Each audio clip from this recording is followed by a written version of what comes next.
Lockdown से पहले गीता के घर का नजारा कुछ ऐसा था कि रोहन ऑफिस जाता था और शिविन स्कूल। जिनके घर से जाने के बाद गीता काम खत्म करके बाकी समय आराम करती थी। लेकिन लॉकडाउन के बाद ऑफिस और स्कूल घर में ही खुल गए और इससे गीता का हाल वो तो आपको देखने में ही मजा आएगा। शिविन, ओ शिविन, महाराज उठने के लिए क्या 21 तोपों की सलामी लेंगे? अरे बिस्तर से बाहर निकल, ऑनलाइन क्लास स्टार्ट होने वाली है। अरे तुम भी हद करती हो, स्पीकर की तरह चिल्लाने की क्या जरूरत है? दिख नहीं रहा मेरी कॉन्फ्रेंस चल रही है। अब कैमरा और स्पीकर ऑन कर रहा हूं, मुझे कोई शोर नहीं चाहिए। इस पर जैसे ही रोहन लैपटॉप का कैमरा और स्पीकर ऑन करता है तभी कुकर की सीटी बजती है। करा लो अब इसे चुप। लॉकडाउन नहीं हुआ, मेरी मौत का फरमान जारी हो गया। दोनों बाप बेटे ने नाक में दम किया हुआ है। ऐसा बोलकर गीता वहां से शिविन के कमरे में पहुंच जाती है, जहां शिविन अभी भी सो रहा होता है। ओ आलसी, अब अगर 5 मिनट में नहीं उठाना तो आज तेरा गेम और यूट्यूब कैंसिल। माँ की बात सुनकर शिविन बिना 1 मिनट गंवाए उठ खड़ा होता है। उठ गया, अभी नहाकर भी आता हूँ।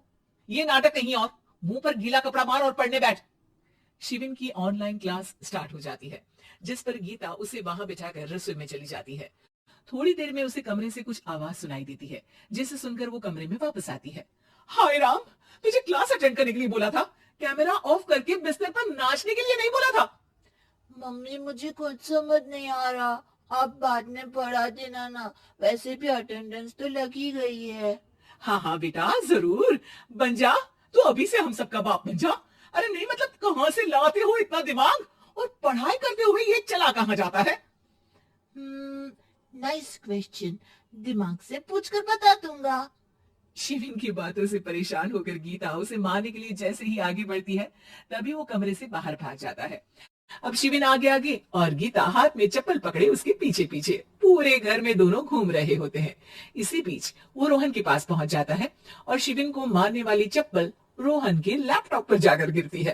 ओए माँ! मम्मी, अब पापा को चप्पल मार रही हो?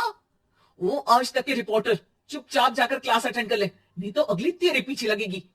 इस पर शिविन वहां से चला जाता है, जिसके बाद रोहन गीता से कहता है, इस सर्कस के लिए कुछ बोलना चाहोगी?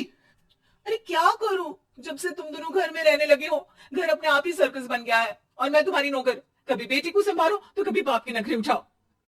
इन्हीं सब उथल पुथल में दिन बीतते रहते हैं, जिसमें हर रोज घर के अंदर कुछ नया सियप्पा खड़ा मिलता है, जो ज्यादातर शिविन और रोहन के ऑनलाइन स्कूल और ऑफिस से रिलेटेड ही होता है।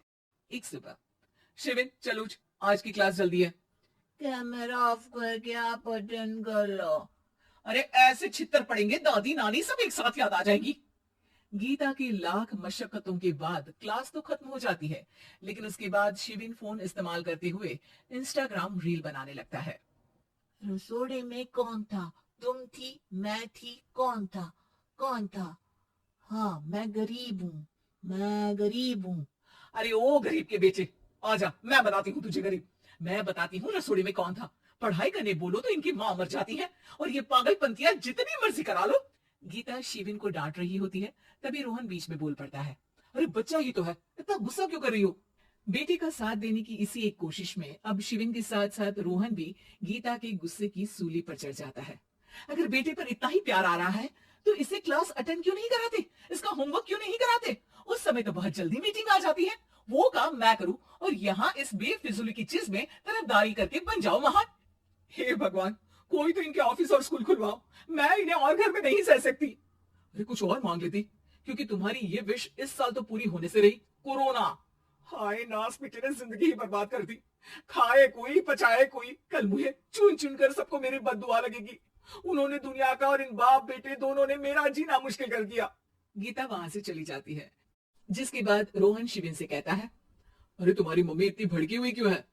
आपकी वजह से पूरा समय घर में रहते हो और उस पर कोई काम कराने की जगह बस ऑर्डर देते रहते हो।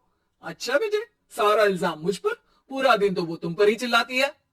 हाँ, मतलब दोनों का 50-50 है, कुछ करना पड़ेगा। वो कहते ना, make the best out of worst. I have an idea. वैसे तुम्हारी माँ सही कहती है, बहुत जुबान चलाने लगे हो, कम बोला करो। अगली सुबह रोहन और शिविन अपनी गलती को सुधारने के लिए गीता के उठने से पहले घर का आधा काम खत्म कर देते हैं, जिसे देखकर गीता खुश हो जाती है और फिर बाकी बचा काम वो तीनों मिलकर पूरा कर लेते हैं। जिसके बाद अब वो सब मिल बांट कर हर काम में एक दूसरे की मदद करते हुए लॉकडाउन का मजा लेने लगते हैं।